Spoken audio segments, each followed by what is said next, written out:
Talking about the College Hill Farm. Well, it's time to plant corn and beans.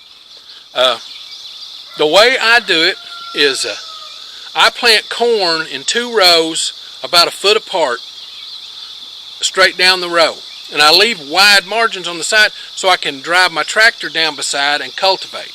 Then in the center of the corn is, and I don't measure it, okay? I just, as I walk down the row, I try and keep it between a foot and 16 inches apart, just eyeballing it.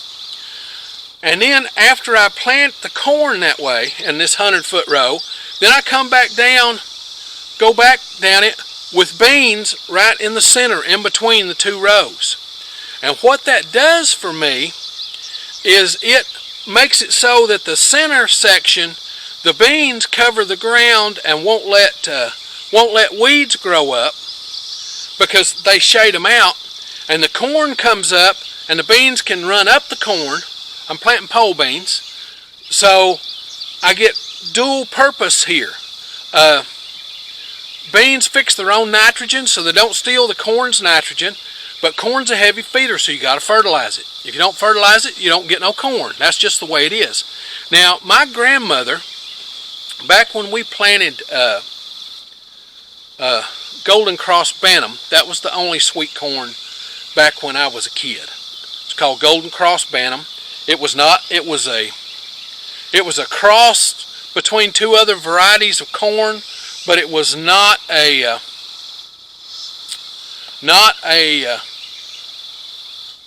it was an heirloom. You could save your own seed back from it. It was not a hybrid. It had been bred and done long enough that it had its own characteristics. So that was the only sweet corn, and her saying back then was, you plant your sweet corn 4 rows apart. But back then we planted the rows 30 inches apart and tilled in between them with a hand tiller. Let's fast forward to today. Today, what I'm using is something called candy corn. Okay, $18 a pound. It's a super sweet variety. It's a lot sweeter than the Golden Cross Bantam used to be. And I've got what was left over from a previous year, and I'll use it. This is what it looks like. It's got this little red coating on it. Well, I'll get up there where you can see it. I'll use my left hand. My right arm wouldn't raise it. Okay, there it is. Little red kernels. That's some kind of germinating agent they put on it.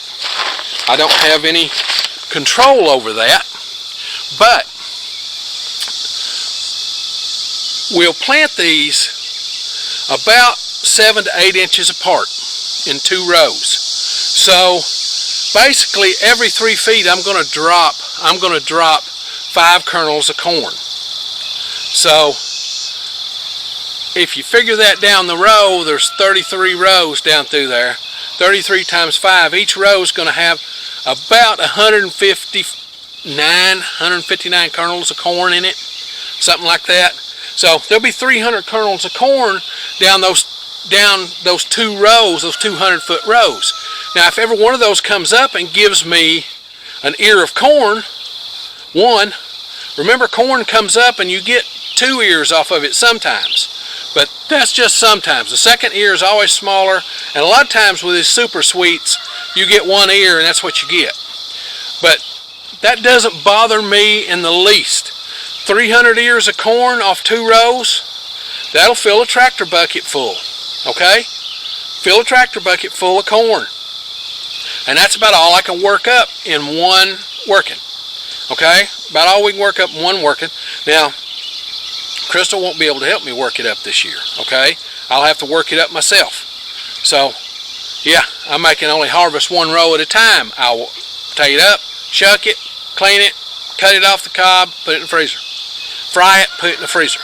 So, yeah, and I'll probably put up some on the cob, put those in the freezer. So, yeah, that's where we're at. So I'm going to plant 2 rows. My grandmother always said you planted 4 rows. But I found that I can do these 2 rows close together, and the wind pollination does just fine. Now, I'm going to plant this set this week. And then when it gets up, 3-4 inches tall, I'll plant another set just like it next door to it. So I'll have 2 different sets of corn, sweet corn. Sweet corn, this hybrid sweet corn gets ripe all at the same time.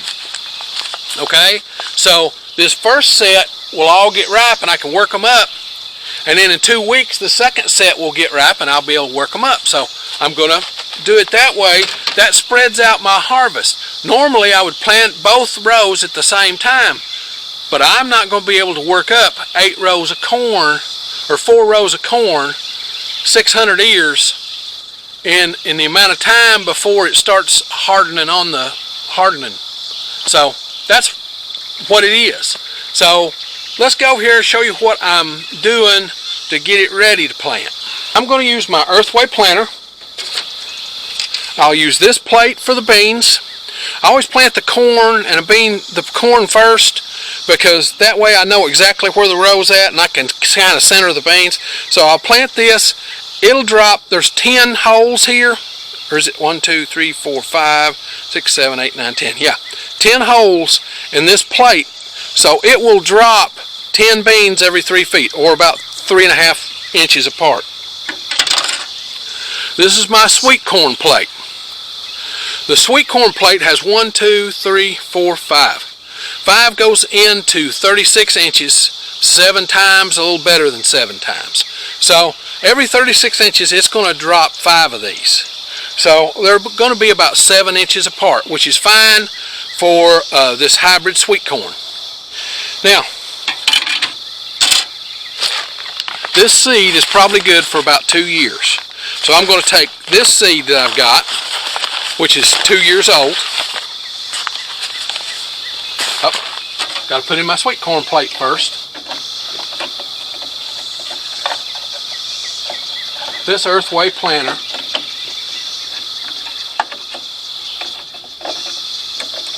is the greatest garden time saver. When I was a kid,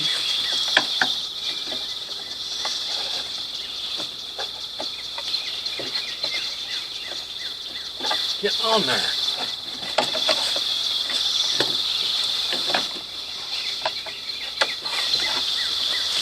It's not wanting to seat. There must be something behind it.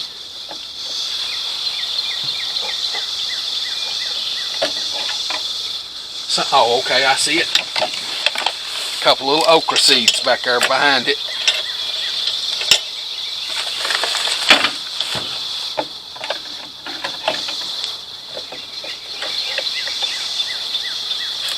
There we go, seeded right up now.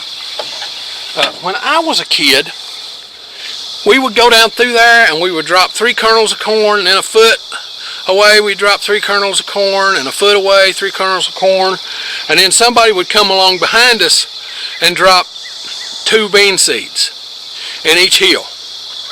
2 bean seeds, and then somebody come behind them and cover. Well, when you're working solo, that means you're the somebody that comes behind. So you go down through there and you drop all your corn, then you drop all your beans, and then you come back with a hoe and cover it. That takes a hell of a lot of time. This thing stops that, because right here, this opens a furrow. This picks the corn up and drops it down this tube. This opens a furrow, this covers it, and this firms it in. So you don't have to do all of that. So I'm going to pour this corn in here. The only problem with this,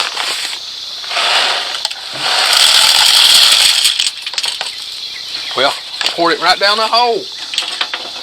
That'll be alright. This stuff's expensive. I generally don't want to lose a kernel, but those are old and they may not come up no way. So,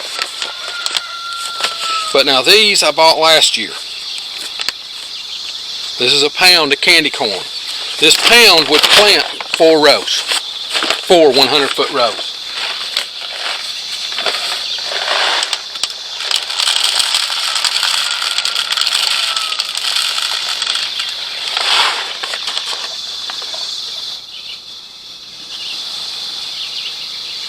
Now, the only problem with this planter, and I've still got corn in here and there'll be corn left over, The only problem with this planter is that when you're using it, if you don't have enough seed in it, it won't do the things it needs to do. I've got a guest. Hold on.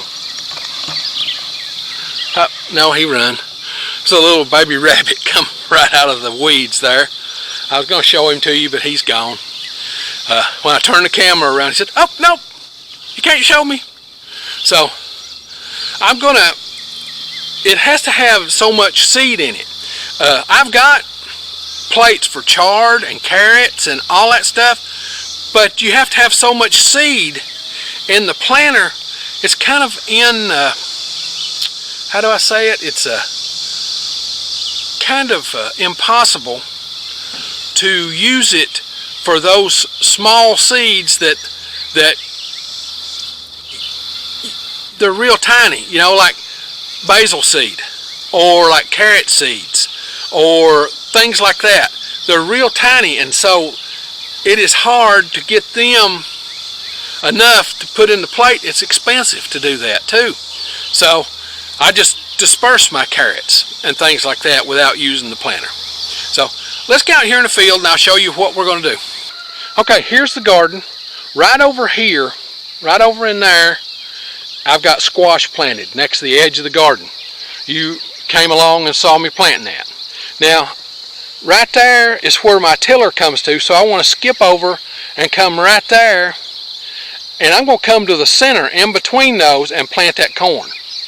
Then, later, I'm going to skip over 2 of those and plant corn over there too, over in there. And then that will have them separated. But today I'm just planting 2 rows of corn.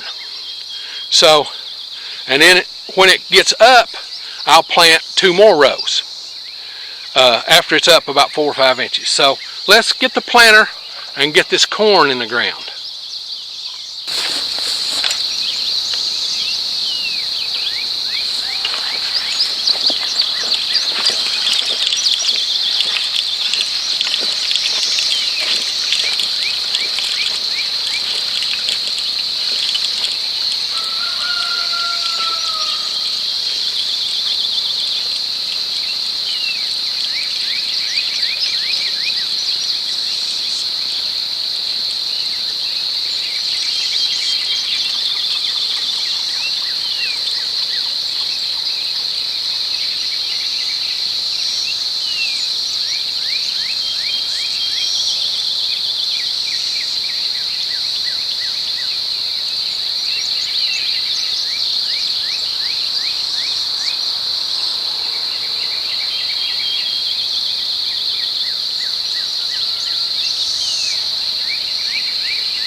Okay, 2 100-foot rows of corn planted that fast. Okay, now I'll put in my white greasy beans.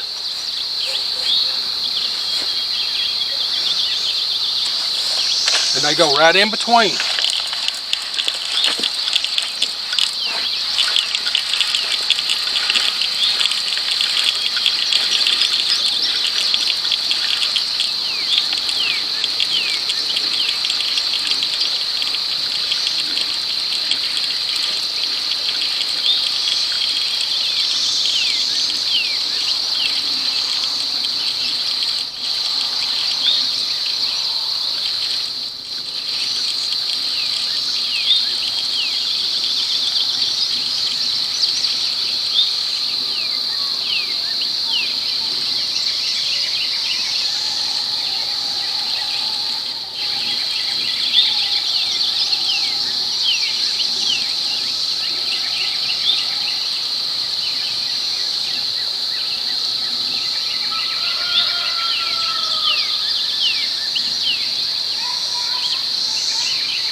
Okay, you can see I've got 2 rows there, and then a row in the center.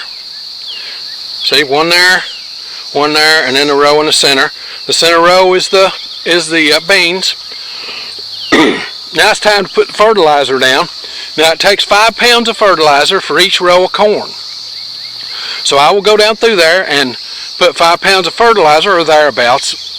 I'll guesstimate it as I go, because 16 ounces volume of fertilizer is a pound of fertilizer. So volume and weight, they make it so it's easy to calculate that. Now you can go on our website, excuse me, and we've got a sheet in the photos that tells you how much fertilizer for how much corn, or how much fertilizer for how much this, that, or the other, using this granular fertilizer. All right, let me start doing it.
Okay, everything on the homestead takes work. It's work, it's work, it's work, it's work. Now, I planted those corn and beans. That's 100 foot of beans, 200 feet of corn, and I fertilized the corn. I put 22 ounces of fertilizer in here, not 22 ounces, but 22 cups of fertilizer in here. That's 11, should be 11 pounds. So I've got what looks like a cup left. So I did a little better than 5 pounds